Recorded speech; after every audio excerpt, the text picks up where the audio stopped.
मुरादाबाद महानगर में मिशन शक्ति अभियान के अंतर्गत अनेक जागरूकता कार्यक्रम आयोजित किए जा रहे हैं। साथ ही जनपद पुलिस और सामाजिक संस्थाओं के सहयोग से शहर के स्कूल के आसपास पिंक बूथ भी शुरू किया जा रहा है। इसी श्रृंखला में मुरादाबाद शहर के सिविल लाइन स्थित सेंट मैरी स्कूल के पास पिंक बूथ का शुभारंभ कार्यक्रम आयोजित हुआ। कार्यक्रम के मुख्य अतिथि वरिष्ठ पुलिस अधीक्षक हेमराज मीना, एसपी सिटी अखिलेश भदौरिया, भाजपा महिला मोर्चा की प्रदेश उपाध्यक्ष एवं यश वंडर वुमेन क्लब की अध्यक्षा प्रिया अग्रवाल और अन्य क्लब के सदस्यों की मौजूदगी में फीता काट कर शुभारंभ किया। इस दौरान ये जानकारी दी गई कि स्कूलों के आसपास इस केंद्र का शुभारंभ करने का उद्देश्य छात्राओं की हर समस्या का समाधान हो सके। यहाँ एक शौचालय भी बनाया गया और महिला संबंधित सभी बातों को ध्यान रखते हुए कार्य किया गया। यश वंडर वुमेन क्लब की सभी सदस्यों के सहयोग से कार्यक्रम संपन्न किया गया। कार्यक्रम में बोलते हुए वरिष्ठ पुलिस अधीक्षक हेमराज मीना ने कहा कि उत्तर प्रदेश सरकार द्वारा मिशन शक्ति अभियान के चौथे चरण के अंतर्गत अनेक कार्यक्रम आयोजित हो रहे हैं। शहर के स्कूलों के आसपास पिंक बूथ भी बनाया जा रहा है। इसी श्रृंखला में आज इस पिंक बूथ का शुभारंभ हुआ। यहाँ पर महिला पुलिसकर्मी भी मौजूद रहीं। साथ ही सभी छात्राओं की हर संभव मदद करने के लिए प्रयास किए गए। उद्देश्य है कि महिला सुरक्षा को लेकर जो सरकार का प्रयास है वो सफल हो सके। मुरादाबाद महानगर में ऐसे केंद्र और भी खोले गए हैं और आने वाले समय में और भी संचालित किए जाएंगे। कार्यक्रम को संबोधित करते हुए वरिष्ठ पुलिस अधीक्षक हेमराज मीना ने क्या कहा, आइए सुनते हैं। उपस्थित प्रिया अग्रवाल मैडम और उनकी पूरी टीम, साथ ही हमारे एसपी सिटी साहब मैडम और उपस्थित सभी हमारे पुलिस अधिकारीगण और सामने बैठी हमारी सभी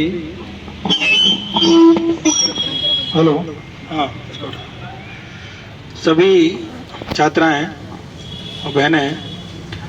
देखिए, पिंक बूथ के बारे में अभी अंदर बात चल रही थी कि बड़ा इसको गूगल करके ढूंढा गया है। पिंक बूथ इस गवर्नमेंट में एक नई स्कीम यहाँ पे लाई गई है, जिसमें कि अक्सर पहले ऐसे होता था कि जब भी महिलाओं को या छात्राओं को या बालिकाओं को किसी प्रकार की कोई दिक्कत होती थी और जब उसको कोई समस्या का सामना करना पड़ता था और उसके सामने एक बड़ी असमंजस की स्थिति होती थी कि वो कहाँ पे जाके अपनी कंप्लेन करे, कहाँ पे जाके अपनी बात बताए, तो सबसे पहले इस गवर्नमेंट में लखनऊ में पिंक बूथ बनाए गए थे, जिसमें कि एक पूरा इंफ्रास्ट्रक्चर क्रिएट किया गया है।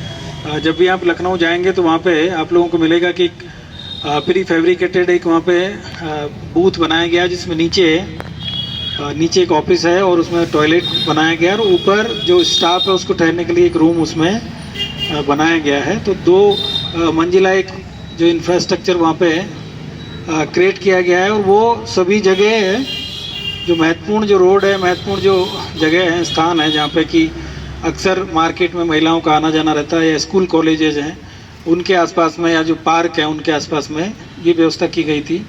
और उसी को फिर आगे बढ़ाते हुए अन्य जनपदों में भी जो वहाँ की सफलता के बाद में और वहाँ पे उसको काफ़ी अप्रिशिएट किया गया और फिर इसमें इसका सबसे जो बेसिक जो पार्ट है, इसमें एक टॉयलेट भी बनाया गया है।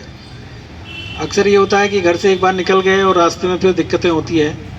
और सिटी में अभी तो पिंक आपने टॉयलेट भी देखे होंगे, आप लोगों ने देखा होगा कि इस गवर्नमेंट में पिंक टॉयलेट्स भी बने हैं, जो कि पहले अक्सर महिलाओं को सबसे ज़्यादा दिक्कत होती थी कि घर से निकलने के बाद वापस जाने तक उनके पास में कहीं पे भी सुविधा नहीं होती थी और बड़ी दिक्कतों का सामना उसमें करना पड़ता था।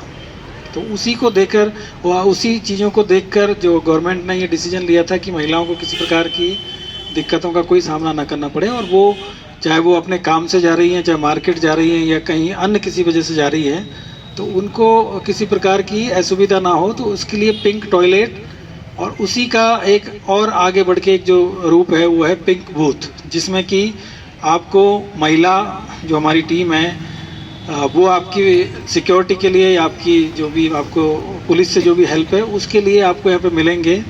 यहाँ पे इनका मोबाइल नंबर भी लिखा रहेगा और दिन में इनकी ड्यूटी रहेगी और रात्रि में हम कोशिश करेंगे कि यहाँ पे कम से कम मेल कांस्टेबल ज़रूर से ज़रूर यहाँ रहे। और धीरे धीरे एक टाइम के बाद में ही जो चौकियाँ हैं, जिस तरीके से आप लोग अभी देख रहे हैं कि पहले सिर्फ महिला थाना हुआ करते थे, महिला थाने के बाद में 2 चौकियाँ यहाँ पे खुली जनपद में, एक कटघर में है, एक महिला रिपोर्टिंग चौकी और एक थाना ठाकुर द्वारा में है। अभी जनपद में 2 थाने हो गए हैं जो कि महिला ऐसो उसमें है, एक कोतवाली है और दूसरा महिला थाना है। आने वाले टाइम में इसी तरीके से जो महिला चौकियां भी सब जगह बनेंगी, क्योंकि जैसे जैसे महिला स्टाफ हमारे पास में आता जा रहा है, जैसे जैसे महिला बीट कांस्टेबल्स की अब संख्या हमारे पास में काफ़ी बढ़ गई है। अब धीरे धीरे सब इंस्पेक्टर्स की भर्तियां होंगी और जो बेटियां बैठी हुई है इनमें से कुछ लोग पुलिस में भी आएंगी, तो फिर आके ये पुलिस विभाग में सेवाएं फिर करेंगी। तो इनको ये जो बूथ है ये चौकी के रूप में मिलेंगे और एक तरीके से जैसे जो पुलिस की जो चौकियां हैं जिसमें मेल स्टाफ हमारा रहता है, आने वाले टाइम में अलग से महिलाओं की भी चौकियां मिलेगी। तो ये उसका एक प्रारंभिक रूप आप इसको कह सकते हैं और उसी कॉन्सेप्ट को लेकर हम लोग आगे बढ़ रहे हैं, क्योंकि जैसे जैसे हमारा जो महिला स्टाफ है बढ़ता जाएगा और ये सारी चीज़ें भी आगे आप लोगों के लिए बढ़ती चली जाएंगी। और देश की आबादी में जो आधी आबादी है हमारी, उसका जो प्रतिनिधित्व है वो मतलब उसका रिप्रेजेंटेशन हर क्षेत्र में हर जगह जो शुरू हुआ है, आप लोग देख रहे हैं कि न केवल पुलिस में बल्कि आर्मी में, पैरामिलिट्रीज में, सब जगह महिलाओं की द्वारा अब सेवा दी जा रही है। तो अब आप लोगों को कहीं पे डरने की, कहीं पे किसी प्रकार की उसकी दिक्कतें नहीं है। और दूसरी चीज़ ये है कि सिर्फ डरना ही नहीं है, अपने आप को आपको वो रोल भी प्ले करना है कि जिससे आप महिलाओं के लिए काम करें। मतलब आप अपने ही वर्ग के लिए, अपनी ही कैटेगरी के लिए जब काम करेंगी तब जाके जो एक सही मायने में जो स्वावलंबन आना है, जो सम्मान नारी का होना है, वो तभी जाके होगा।